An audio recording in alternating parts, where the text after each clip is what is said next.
Yo, this is Zero Tactical, kapayapaan po para sa lahat. Andito kami ngayon sa Busaitin. Na-try nyo na bang mag-dine in dito sa may Le Chocola? Kung hindi pa, mag-dine in na lang kayo pag may pera. Nagyaya kasi itong kasamahan ko na magpunta rito. Actually, hindi niya ako kasama talaga. Nakita niya lang ako sa daan. Hanggang sa niyaya niya lang ako magkape rito. May oras pa naman, kaya sige lang. At sakto, naka-duty pala si Ching, nakatanod natin dito. Ikaw na lang. Juice na lang. Ay, akala ko ibang lahi ka. Nagmula talaga ako na magsalta ng Tagalog tong waitress. Mukha kasing Espanyola at kailangan mo magsalta ng English.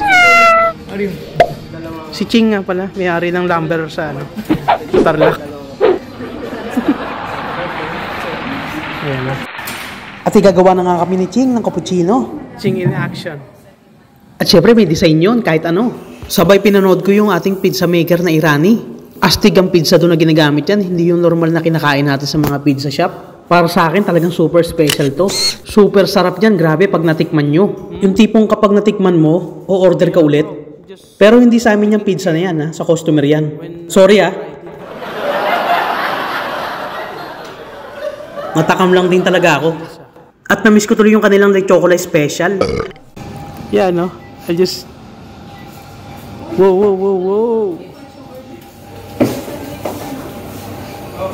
Wow. Special. Take a look. Yep. Before you see like that? No. Yeah. I check. And I eat. It's different, right? Is that customized or what? Yeah, for custom. For this. For Alright. me, on the edge, all is whole, see? Oh. Yes. Well, and the crust is whole. Like And that. then, your pizza is... Wala naman. Hindi naman contest to eh. Ayos oh. Etching ah. Etching to ah. Alright. Galing ni Ching oh. Panalo Ching. Buti nga, nakasalubong si Gonins eh. At yun na nga, andito na nga yung kape namin. Saka yung clubhouse sandwich. Approved na approved to. Hinanap ko agad yung smoked turkey. Meron. At ang sarap ng tinapay na ginamit. In fairness. Siya, dyan muna kayo. At kami lalantak muna. Ingat parate mga katanod.